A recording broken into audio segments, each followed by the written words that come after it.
সুন্দরবনের নোনা মাটিতে পাট চাষের উদ্যোগ নিল jute corporation of India, JCI এবং কুলতলি মিলন তীর্থ সোসাইটি। বাসন্তী ব্লকের কুলতলিতে আজ 1200 প্রান্তিক চাষিকে নিয়ে এক বিশেষ সচেতনতা শিবিরের আয়োজন করা হয়। অনুষ্ঠানে উপস্থিত ছিলেন জুট কমিশনার মলয় চন্দন চক্রবর্তী, জাতীয় পাট পর্ষদের সচিব শশীভূষণ সিং, কুলতলি মিলন তীর্থ সোসাইটির প্রতিষ্ঠাতা সভাপতি লোকমান মোল্লা প্রমুখ। কমিশনার বলেন, পাট চাষে উৎসাহ যোগাতেই এই উদ্যোগ।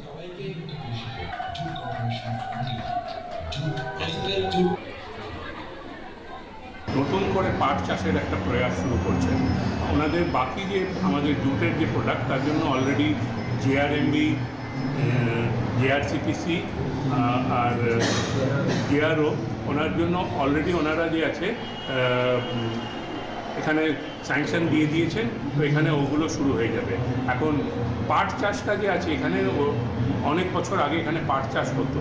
তো এইটা এখন পাটের যে আছে দরকারটা এখন ভীষণভাবে বেড়ে গেছে, কেননা ভারত সরকার যে আছে পাটকে প্রমোট করছে, আর পাটের বস্তার চাহিদাও বেড়েছে। তার সঙ্গে ভারত সরকার চাইছে যে জুট ডাইভার্সিফাইড প্রোডাক্ট যে আছে সেটা যাতে আরও বাড়ে। তাহলে হবে কি, তাহলে যারা পাটের সঙ্গে সংশ্লিষ্ট যারা আছেন, পাটের যারা ইন্টারেস্টেড পার্টি, তাদের ইনকাম বাড়বে।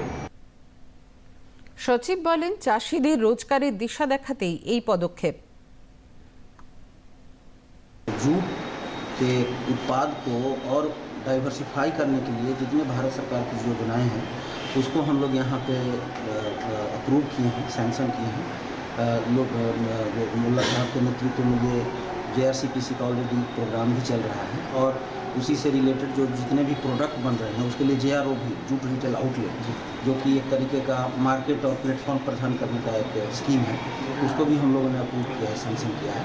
तो वर्तमान में फ़िलहाल हमारे पास तीनों स्कीम का यहाँ पे ज़मीन पे लाने का प्रयास हो रहा है, जिससे कि जो जूट के जितने उत्पाद हैं वो यहाँ के लोगों के द्वारा बनाए जाए और इन्हीं के द्वारा बेचा जाए। तो उससे जो आमदनी होगी, यहाँ के लोगों में रोजगार का सृजन होगा और उनके आमदनी में भी वृद्धि होगी।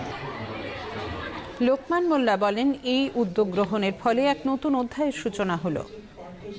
একটি নতুন অধ্যায়ের সূচনা হলো। Jute corporation of India, national jute board এবং কুলতলি মিলন তীর্থ সোসাইটি যৌথ উদ্যোগে বিকল্প চাষ এবং নোনা মাটিতে সোনা ফলানোর প্রয়াস শুরু হয়েছে আজকে। আপনারা শুনলে খুশি হবেন যে জুট কর্পোরেশনের সঙ্গে মিলন তীর্থ জয়েন্ট কোলাবোরেশনে আজকের এই 600 চাষিকে পাট চাষ কীভাবে করা যায় এবং পাট চাষের মধ্য দিয়ে সুন্দরবনের হতদরিদ্র মানুষের আর্থ সামাজিক পরিকাঠামো কীভাবে উন্নয়ন করা যায়, সেই প্রচেষ্টা আজকে শুরু হলো।